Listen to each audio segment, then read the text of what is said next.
Hello everybody and welcome to the Fieldays kitchen. Well, it's not the Fieldays kitchen in Fieldays, it is a Fieldays kitchen in the wonderful Muriwai, northwest of Auckland. So today we're actually at our cookery school, which is called the Good From Scratch Cookery School. I'm going to do a beef skirt steak, which we're going to cook on open flame on the Ingle fire. We're going to make up a house rub, so it's a rub that you could use for a multitude of things, being fish and chicken and pork. And what the rub does is it just gives everything you put it on so much more flavour and deliciousness. Then we're going to do an autumn salad. So for the amazing meat rub, or Mike's meat rub, you need some coriander seeds, cumin seeds, some chili flakes, garlic powder, mustard powder, some salt, brown sugar, mustard seeds, mixed herbs, and in here is a little bit of smoked paprika. Take your coriander seeds. So I've got 2 tablespoons of coriander seeds. Probably the largest part of what this rub is coriander and cumin seeds. 2 tablespoons of cumin seeds, and then here I've got a tablespoon of mustard seeds. Take these guys, pop them into your oven. It'll take about 6 to 8 minutes on 180 degrees. So here's our lovely seeds. They've been toasting for about 8 to 10 minutes on 180, and the whole reason why we are using seeds, toasting them and then grinding them, is that that toasting process releases those essential oils and the flavour of a spice is in those oils. If you can, always buy seeds, toast them until you can smell them, then crush them. You'll get so much more flavour out of them. You can just smell it, you know, those essential oils are just going, boom, I'm alive. So if I get my hand in there, see that? So it's all broken down to a powder. There's still a little bit of coarseness in there, there's still a little bit of fibrous in there. By the time you put that on your steak, it's gonna be like cracked pepper. It will be textural, but it will be delicious. So now we just wanna add other flavors to enhance this. So those flavors are your garlic powder. I've got a teaspoon going in. Chili flakes. If you don't want chili, you don't want spice, just leave them out. A little bit of smoked paprika. Some mixed herbs, so just standard mixed herbs. Salt. So you don't need to add any more salt because your flavouring is in this rub. A good amount of cracked pepper. And then finally, a little bit of mustard powder. That's about 1/4 teaspoon of mustard powder. Combine all that together. Delish. Look at that. So you can easily leave the brown sugar out. The reason why I put it in there is, say if you're doing some fish on the barbecue or some fish in a smoker or some fish in an oven or chicken in the oven, what the brown sugar does is it gives you a little bit of caramelization, gives you a little bit of color. And so we don't add much, we just add a little bit there. That goes in. And that is a rub that you can use on American style offset barbecues, put it on your chickens before you put them into your Weber, put it onto fish before you put it into your hot smoker. Mike's house rub. Delicious. So we've moved outside, people, because I want to cook over fire now. So this is what we call an Ingle fire. This is a Big Bertha sort of commercial one. You can get smaller ones from Ingle Fires in Whakatane. Let's cook on one now. So what we're going to do is take these red peppers and I'm just going to burn them over some flames. So peppers, touch of oil, a little bit of salt, give that a little tossy, and then they can go straight over your flames. Try and position them so they're not directly over the flame, but they are hot enough so that they burn on the outside like that. And then that will then peel the skin off them. So whilst that's going on, all I want to do now is make the rest of the salsa up for our beef. So here I've got a little bit of red onion. A lot of people ask me, how do you cut an onion? Peel your onion, but keep that little rooty bit on the bottom. So I only need half this onion, so I'm going to cut it in half. That goes aside. Then what you want to do is put your hand on top of this onion, keep your fingers well away. So I'm holding it like that, I'm not holding it like that. You hold your hand flat like that, because if something goes wrong, you slip with the knife, you whip your hand away straight away. So you're slicing horizontal. So you're slicing across the onion, across all the way to the top. So I've only sliced that 1, 2, 3, 4 times. Now you go down, down, down, down, down, down, down, down, down, all the way across. So you've gone horizontal, gone vertical, and now you do your little squares. All the way to the end. When you get to the end, just keep going, keep going, keep going, and all you're left with is that tiny little root that you began with. Red onions into a bowl. Next up, here I've just got a couple of cloves of garlic, maybe go 1, 2, 3 cloves. Take the side of your knife, bash it, bash it, bash it, like so. Once you get to there, you can give that a quick little chop, chop, chop if you want. Pour your salt over the top of the garlic.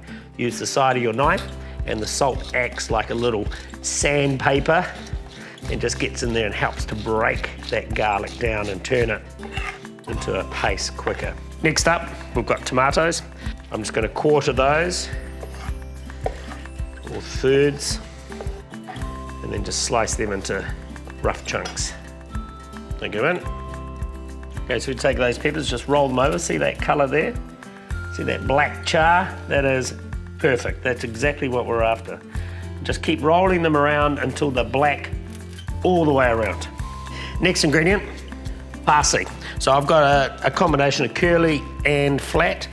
So parsley and beef work together fantastically well. It's kind of like tomatoes and basil. And roughly cut that up. That goes in. I've got a little bit of red wine vinegar and red wine and beef. Again, it's a beautiful combination. And then next ingredient, I've got some avocado oil. You could use any oil, but I'm using avocado oil in this because it has a fantastic colour. And so when you put that over the beef afterwards, that green colour of the avocado oil is going to be really vibrant and alive. Decent pinch of salt, pepper. Give that a mix. It's one of those salsas that would probably get better with age. So I would make it up maybe in the morning or make it up in the afternoon to serve that night time. Yeah, so you can see here, you've got a decent amount of colour on those peppers. So pull them out into a bowl. Okay, so this is a very important part of this process. While they're still hot, cover them in cling film, like so. Make sure that's really well sealed all the way around. And you can see already, see how they're starting to steam inside that cling film? And just leave them for about 5 minutes, and what will happen is that skin will actually separate off, and it'll make it really easy when you come to just squeeze or just push the skin off the outside of those peppers. Okay, so let's cut our bag and get a delicious bit of skirt out. So skirt steak, huge amounts of fibre running through it. It's a steak that you want to cook medium to medium rare. You don't want to overcook this, otherwise it'll become very dry and very chewy. So you want to cook this to medium rare. Skirt steak, it's got a huge amount of flavour. Get your seasoning that you made earlier on, sprinkle that over. Beauty. Turn that over, go again on the other side. So we've got our rub on there. We don't need to let this marinate or anything like that. Just put the rub on it, put a little bit of oil on it. The oil is really just there to stop the rub from burning and sticking to your barbecue. So just turn that over. Look at that, amazing. So that's good to go onto your hot barbecue. Whoa. Resist the temptation to turn it, just let it sit there because you need to get a good amount of char on there. You need to get a good amount of colour because colour is flavour. It's locking in all those juices into that steak. It's going to take 4 to 5 minutes each side, then we pull it off and we want to rest it for 5 minutes, so it'll be 15 minutes in total. Whilst that's going, we can finish these peppers and put them into our salsa.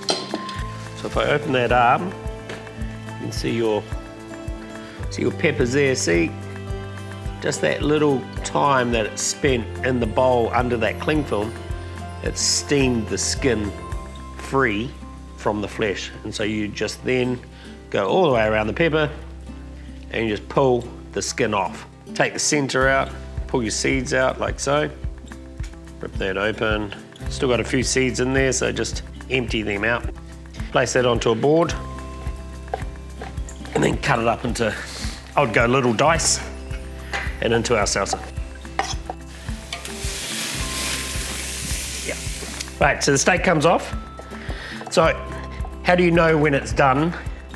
Medium rare. One little trick is feel that. And then finger, thumb to index, feel in there. Just loosely. That's reasonably accurate to being medium rare. Next finger goes medium. Next one, medium well. To your pinky, well done. Kind of close. I just loosely cover it over with some tin foil. Make sure there's a hole in there. You don't want it to continue to cook, but you also just want to retain as much heat as you can. Pop it to the side, leave it for 8 minutes while you get everything else ready, and then the last thing you do is slice that beef. And the big reveal. Let me pull this guy out, look at that. Ooh. Very important that you cut across those grains and don't cut with them. Cutting across them will make it far more tender than if you cut with them. And because we've allowed this to rest, it should be a beautiful pink all the way through. See that? Deliciousness. Lay it onto our board, and then we can finish it with our charred red pepper salsa. Keep it separate so people can taste a little bit of the steak and go, wow, that's amazing. And now I'm gonna try it with the salsa. A little cracker pepper again over the top. Smidgen of avocado oil over the top there just to give it a little bit of color. And that's it. So you've got your mic'd rubbed skirt steak served with the fire roasted red pepper salsa. And then we're going to serve that alongside our autumn salad. They work perfectly well together. There's loads of flavor going on in there. And if you want, you could have maybe some crispy sourdough on the side, and you've got a pretty amazing dinner.